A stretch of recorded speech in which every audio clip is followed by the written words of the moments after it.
ಈಗ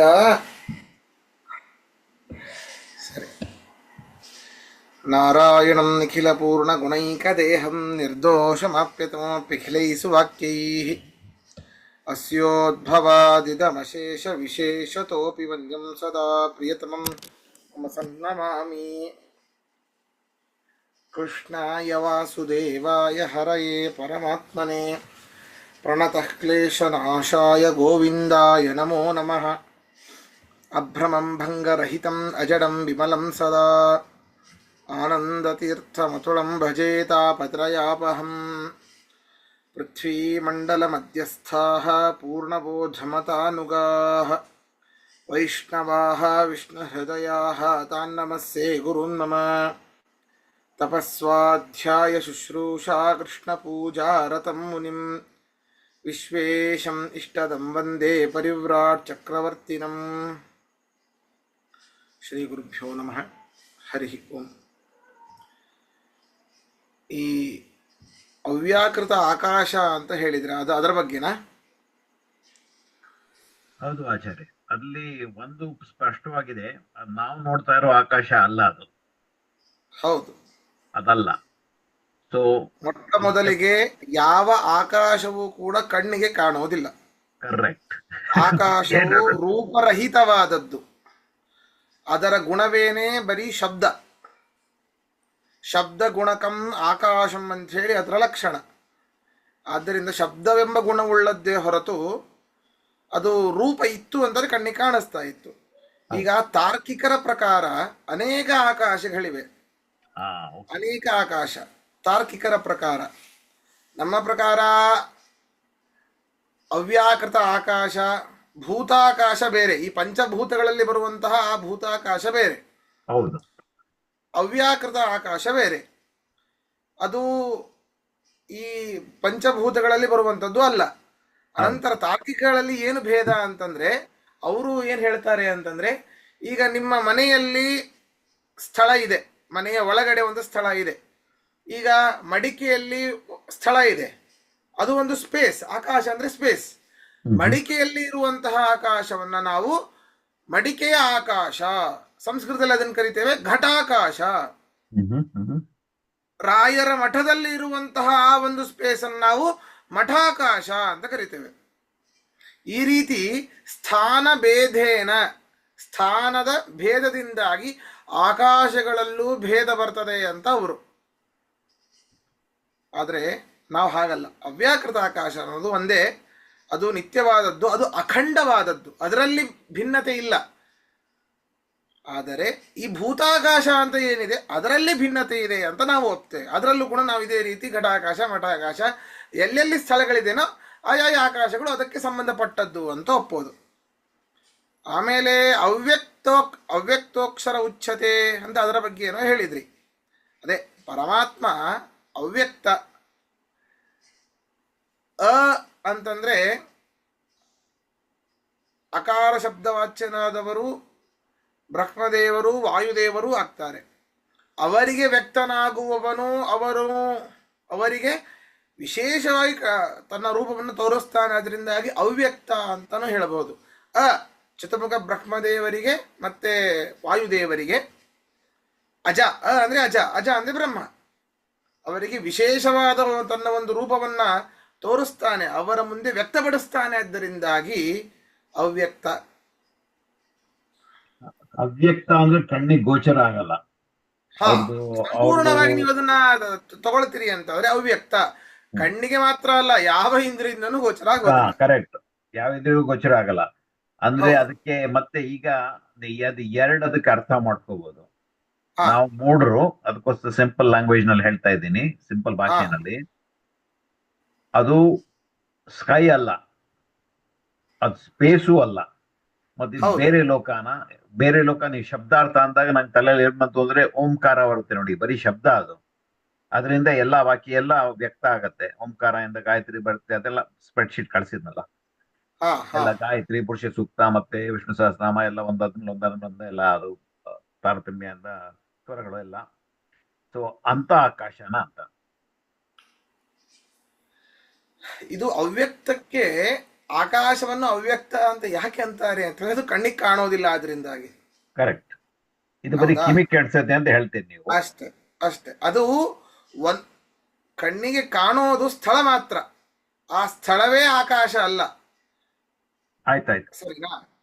ಕಣ್ಣಿಗೆ ಕಾಣೋದು ಖಾಲಿಯ ಜಗ, ಖಾಲಿಯ ಒಂದು ಸ್ಥಳ, ಅಲ್ಲಿ ಏನೂ ಇಲ್ಲದೆ ಇರುವಂತ ಒಂದು ಸ್ಥಳ.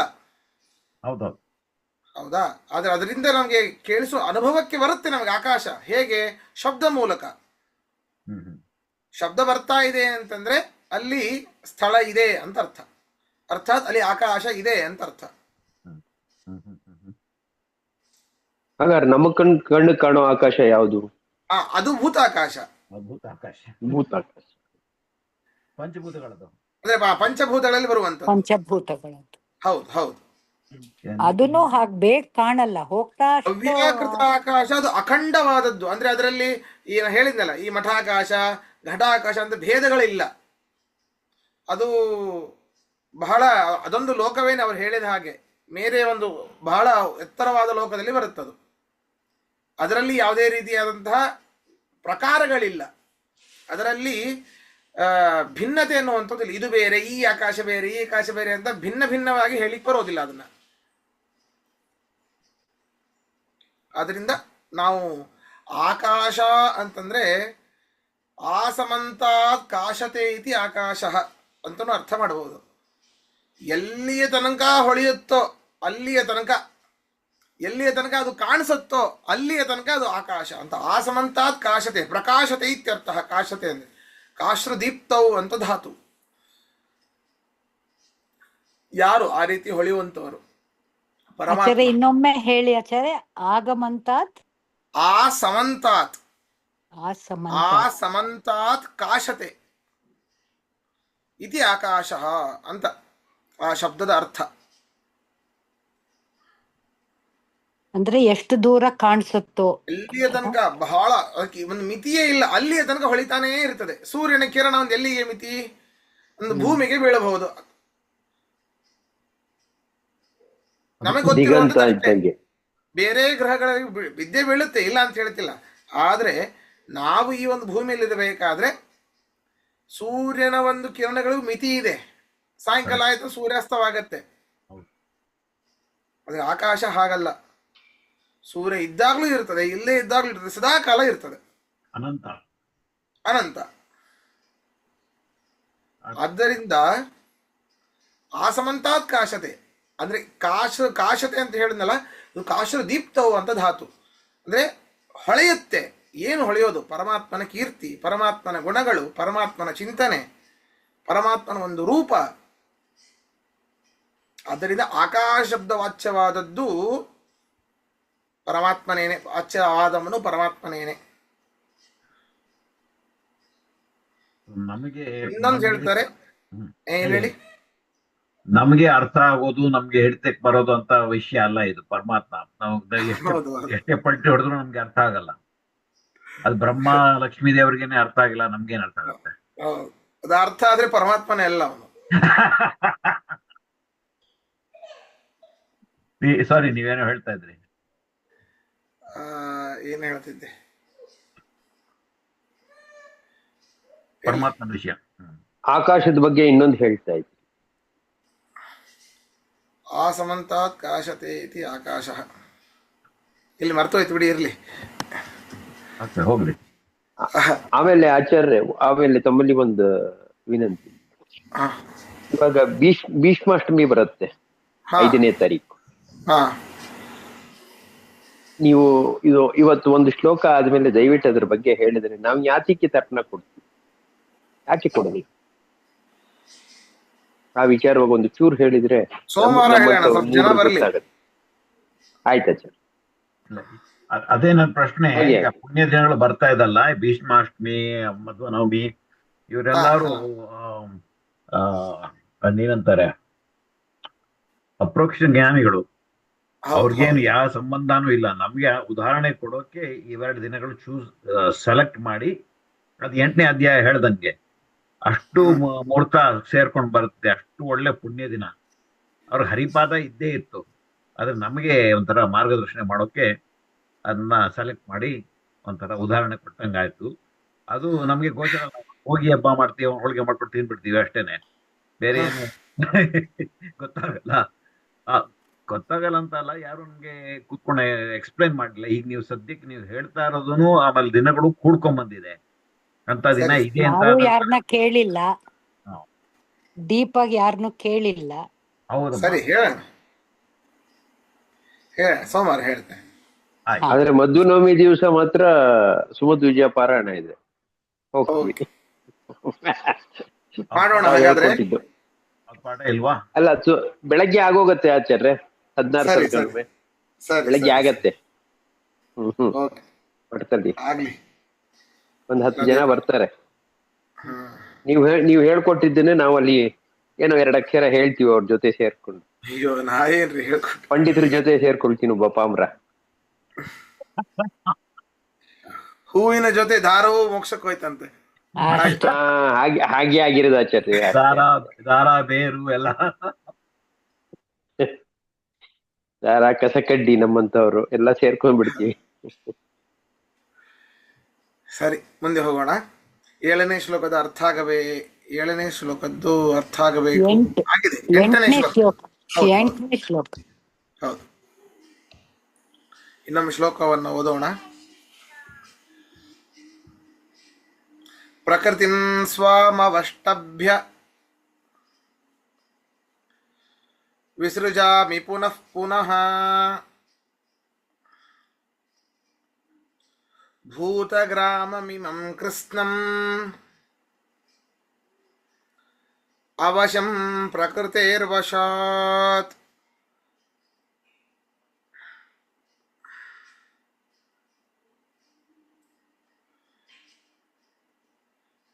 ನನ್ನ ಅಧೀನದಲ್ಲಿ ಇರುವಂತಹ ಪ್ರಕೃತಿಯನ್ನ ಉಪಾದಾನ ರೂಪವನ್ನಾಗಿ ಮಾಡಿಕೊಂಡು ಅದರಿಂದಲೇನೆ ನಾನು ಸಕಲ ಜೀವರಾಶಿಗಳನ್ನ ಸೃಷ್ಟಿ ಮಾಡುತ್ತೇನೆ.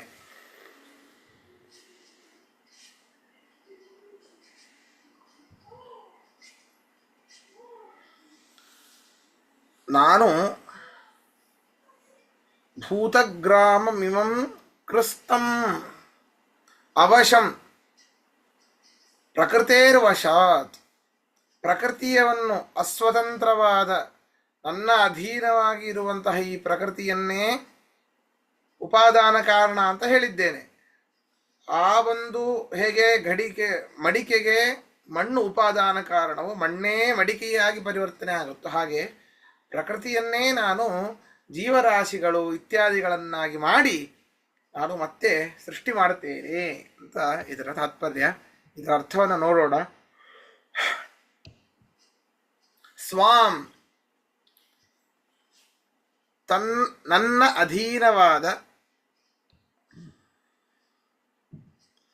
ಸ್ವಾಂ ನನ್ನ ಅಧೀನವಾದ, ಪ್ರಕೃತಿಂ ಪ್ರಕೃತಿಯನ್ನು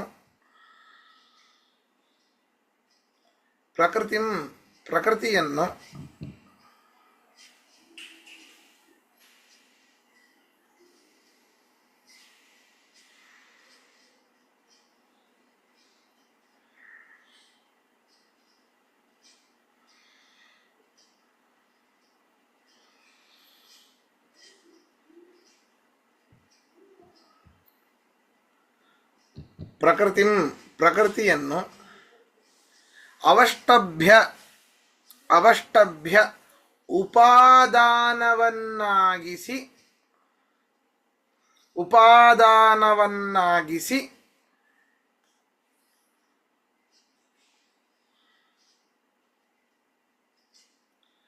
ಪ್ರಕೃತೇರ್ವಶಾತ್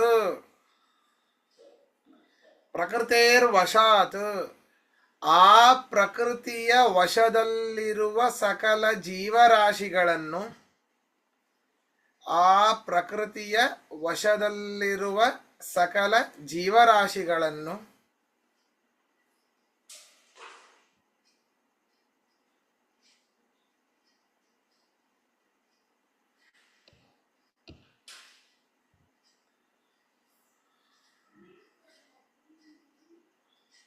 ಅವಶಂ ಅವಶಂ, ಇಲ್ಲಿ ಇನ್ನೊಂದು ಅರ್ಥ ಮಾಡಬಹುದು. ಇಲ್ಲಿ ಅವಶಂ ಎನ್ನುವುದಕ್ಕೆ ಅಕಾರ ಶಬ್ದ ವಾಚ್ಯನಾದ ನನ್ನ ಅಧೀನದಲ್ಲಿರುವ ಪ್ರಕೃತಿಯಿಂದ, ಅಕಾರ ಶಬ್ದ ವಾಚ್ಯನಾದ ನನ್ನ ಅಧೀನದಲ್ಲಿರುವ, ಅಕಾರ ಶಬ್ದ ವಾಚ್ಯನಾದ ನನ್ನ ಅಧೀನದಲ್ಲಿರುವ ಪ್ರಕೃತಿಯ ಅಧೀನವಾಗಿರುವ, ಅಕಾರ ಶಬ್ದ ವಾಚ್ಯನಾದ ನನ್ನ ಅಧೀನದಲ್ಲಿರುವ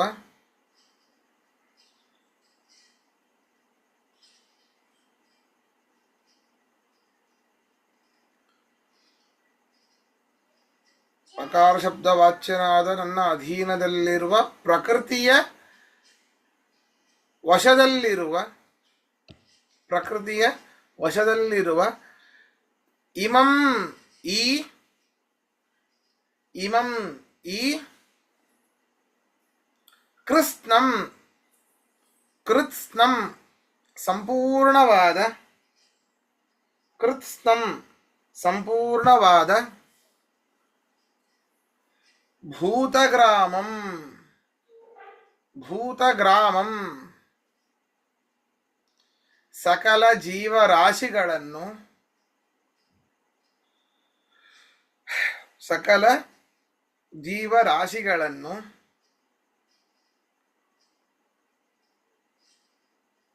ಪುನಃ ಪುನಃ ಮತ್ತೆ ಮತ್ತೆ, ಪುನಃ ಪುನಃ ಮತ್ತೆ ಮತ್ತೆ ವಿಸೃಜಾಮಿ ನಾನಾ ಪ್ರಕಾರಗಳಿಂದ ಸೃಷ್ಟಿಸುತ್ತೇನೆ, ವಿಸೃಜಾಮಿ ನಾನಾ ಪ್ರಕಾರಗಳಿಂದ ಸೃಷ್ಟಿಸುತ್ತೇನೆ.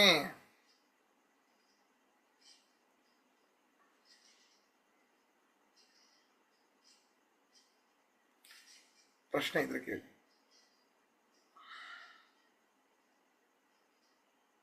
ಹೌದು ಆಚಾರ್ಯ, ಪ್ರಶ್ನೆ ಹ್ಮ್ ಇದು ಹೋದ ಅಧ್ಯಾಯಕ್ಕೆ ಒಂಥರ ಕನೆಕ್ಟ್ ಆಗತ್ತೆ. ಇದರ ತಾತ್ಪರ್ಯ ಹರಿ ಪರತರಹ, ಹರಿ ಸರ್ವೋತ್ತಮ, ಹ್ಮ್ ಹರಿ ಮತ್ತೆ ಪ್ರಾಕೃತಿಕ ಅಭಿಮಾನಿ ದೇವತೆ ಲಕ್ಷ್ಮೀ ದೇವಿ ಇವರಿಬ್ರು ಪರತರ, ಹ್ಮ್ ಅನಾದಿ ನಿತ್ಯ. ಹ್ಮ್ ಅದ್ರ ಕೆಳಗಡೆ ಬರೋದು ಬ್ರಹ್ಮ, ವಾಯು, ರುದ್ರ, ತಾರತಮ್ಯ ಪ್ರಕಾರ 8 ಕಕ್ಷ, 18 ಕಕ್ಷ, 24 ಕಕ್ಷ ಎಲ್ಲಾರು ಪ್ರಕೃತಿಯಿಂದ ಬಂಧ ಆಗಿದ್ದಾರೆ. ಹ್ಮ್ ಪ್ರಳಯ ಆದಾಗ ಅವರೆಲ್ಲ ಹರಿ ಉದರದಲ್ಲಿ ಹೋಗಿ ಸೇರ್ಕೋತಾರೆ. ಹ್ಮ್ ಸೊ ಹೇಳೋಕ್ ತಾತ್ಪರ್ಯ, ನನ್ನ ಪಾಯಿಂಟ್ ಏನಂದ್ರೆ, ಬಾಕಿ ನೀವು ಯಾವ ದೇವ್ರಿಗೂ ಪ್ರಾರ್ಥನೆ ಮಾಡಿ ಇದು ಮಾಡ್ರು ನಿಮ್ಗೆ 8ನೇ ಅಧ್ಯಾಯದಿಂದ ಅವರು ದೇವರ ಅನುಗ್ರಹದಿಂದ ಅವ್ರ ಶಕ್ತಿಲಿ ಎಷ್ಟಿರ್ತೋ ಆ ಲೋಕ ನಿಮ್ಗೆ ಕೊಡ್ತಾರೆ. ಸ್ವರ್ಗ, ಮೋಕ್ಷ ಸಿಗಲ್ಲ. ಆ ಸ್ವರ್ಗಕ್ಕೆ ಹೋಗೋದು ಒಂದು ವೆಕೇಶನ್ ಗೋವಾ ಹೋಗಿ ಬಂದಾಗ ಆಗತ್ತೆ. ಅಲ್ಲಿ ಹೋಗೋದು, ಎಂಜಾಯ್ ಮಾಡೋದು, ವಾಪಸ್ ಬರೋದು ಅಷ್ಟೇ. ಸೊ ಅದು ನಿಮ್ಗೆ ಪಿತೃಯಾನ ಆಗೋಗುತ್ತೆ. ನಿಮ್ಗೆ ದೇವಯಾನ ಹಿಡಿಬೇಕಾದ್ರೆ ಬರೀ ಹರಿ ಒಬ್ಬನ್ ಹಿಡಿಬೇಕು, ಬಾಕಿ ಯಾರನ್ನ ಹಿಡ್ಕೋಬಾರ್ದು. ಅದ ನಶ್ವರ. ಇದರಲ್ಲಿ ಅದೇ ಬರುತ್ತೆ. ಇದೇ ಹೇಳ್ತಾ, ಅದೇ ತಾತ್ಪರ್ಯ ತಾನೇ ಇದು ಈ ಪದ್ಯದ್ದು. ನಾನೇ ಸೃಷ್ಟಿ ಮಾಡ್ತೀನಿ, ನಂದು ವಶದಲ್ಲೇ ಎಲ್ಲಾರು ಇರೋದು, ನೀವು ಅಲ್ಲಿ ಇಲ್ಲಿ ಕನ್ಫ್ಯೂಸ್ ಆಗ್ಬೇಡ್ರಿ ಅಷ್ಟೇ. ಅಲ್ಲ, ಇಡೀ ಜಗತ್ತೇ ಪ್ರಕೃತಿಯಿಂದ ಸೃಷ್ಟವಾದದ್ದು, ಅಂತಹ ಪ್ರಕೃತಿಯೇನೆ ನನ್ನ ಅಧೀನದಲ್ಲಿದೆ ಅಂತ. ಹೌದು ಹೌದು, ಮುಗುದೇ ಹೋಯ್ತು, ಮುಂದೆ ಮಾತೇ ಇಲ್ಲ. ಹಾ, ಕನ್ಫ್ಯೂಷನ್ಗೆ ಅವಕಾಶನೇ ಇಲ್ಲ. ಆದ್ರೆ ಮೀಮಾಂಸಕರು ಏನ್ ಹೇಳ್ತಾರೆ ಅಂತಂದ್ರೆ, ಮೀಮಾಂಸಕರು ಇದನ್ನ ಒಪ್ಪೋದಿಲ್ಲ. ಹೌದು, ಅಲ್ಲಿ ಪ್ರಕೃತಿಯೇನೇ ಮೂಲ ಅಂತ ಅವ್ರು ಒಪ್ತಾರೆ. ಈ ಪುರುಷ ಅಂತ ಏನೊಬ್ಬ ಮಹಾವ್ಯಕ್ತಿ ಇದ್ದಾನೆ, ಅವನು ಯಾವ ಕೆಲಸವನ್ನು ಕೆಲಸಕ್ಕೆ ಬಾರದೇ ಇರೋನು, ಯಾವಾಗ ಮಲ್ಕೊಂಡಿರ್ತಾನೆ ಅಂತ ನಿರ್ಗುಣ ಬ್ರಹ್ಮ. ಅವನು ಏನು ಆಗೋದೇ ಇಲ್ಲ, ಅವನ್ ಯಾವ ಕ್ರಿಯೆಗಳು ಆಗೋದಿಲ್ಲ. ಪ್ರಕೃತಿಯಲ್ಲೇನೆ ಈ ಒಂಥರ ಸೈನ್ಸ್ ಪ್ರಕಾರ ಹೇಳುವಾಗ ಕೆಮಿಕಲ್ ರಿಯಾಕ್ಷನ್ ಆಗಿ ಇವೆಲ್ಲ ಹುಟ್ಟಿದೆ ಅಂತ ಹೇಳ್ತಾರೆ ಅವರು. ಸಂತೋಷ, ಇಟ್ಕೊಳ್ಳಿ ಅವರೇನೆ. ಇಲ್ಲ, ನಮ್ಮ ಸಂಪ್ರದಾಯದ ಪ್ರಕಾರ ಇದು ಹಿಂಗಿದೆ, ಇದನ್ನ ನಾವು ನಂಬ್ಕೋತೀವಿ ಅಷ್ಟೇ. ನಾವಿಲ್ಲಿ ಮೂಲ ಕರ್ತೃ ಪರಮಾತ್ಮ ಅಂತ ಹೇಳ್ತೇವೆ, ಅವರು ಪ್ರಕೃತಿ ಕರ್ತ್ರಿ. ಇಲ್ಲಿ ಕರ್ತೃ ಇಲ್ಲ, ಕರ್ತ್ರಿ ಇದ್ದಾಳೆ. ಸಂತೋಷ.